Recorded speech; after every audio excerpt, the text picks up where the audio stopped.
బాధ్యతగా 18 రోజుల పాటు ద్రౌపదమ్మని కొలుస్తారు. ఈ పవిత్రమైన నేలకున్న ఒకే ఒక నిబంధన, ఎట్టి పరిస్థితిలో ఒక్క రక్తపు బొట్టు కూడా ఈ నేల మీద చిందకూడదు. ఆ అమ్మాయి పేరు భారతి. మన నేలకంట మా చిన్న కూతురు. బంగారంలా ఉండాది. ఏంది పిల్ల నువ్వు ఎప్పుడు ఏదో ఒకటి ఎత్తుకొచ్చేస్తుంటావా? ఏంది, నీకు రాయడం రాదా? చిన్నప్పటి నుంచి చదవడం కూడా రాదు. నా కళ్ళలో నమ్మకం కనిపించడం లేదా? అస్సలు లేదు. ఈ మొత్తం జాతరలో అత్యంత పవిత్రమైన స్థానం ధర్మరాజు. ధర్మరాజు అంటే జాతరకే మహారాజు. పిలవగానే వచ్చినందుకు చాలా సంతోషం సార్. బాగా తినేసిపోండి. ఏంది దామోదరా, ఆ నేల మీద రక్తం చిందకూడదా?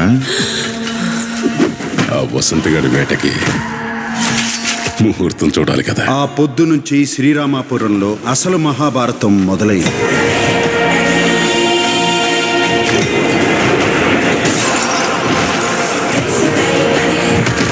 నన్ను దాటి వసంత్ గారిని తాకని రా చూద్దాం. ఈ భారత మెట్టలో కురుక్షేత్రం జరుగుద్ది.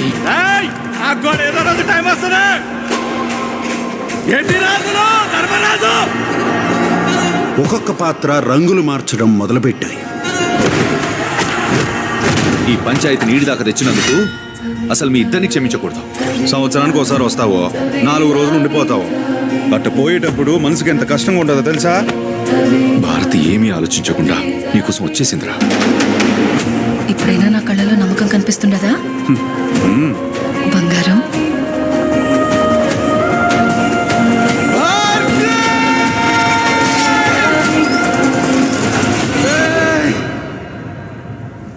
మీ కాలు పట్టుకుంటాన్రా. భారతి వదిలేండి రా, అది నా ప్రాణం. కురుక్షేత్రంలో ఆఖరి ఘట్టం విశ్వరూపం. జయ మంగళం నిత్య శుభ మంగళం, జయ మంగళం నిత్య శుభ మంగళం.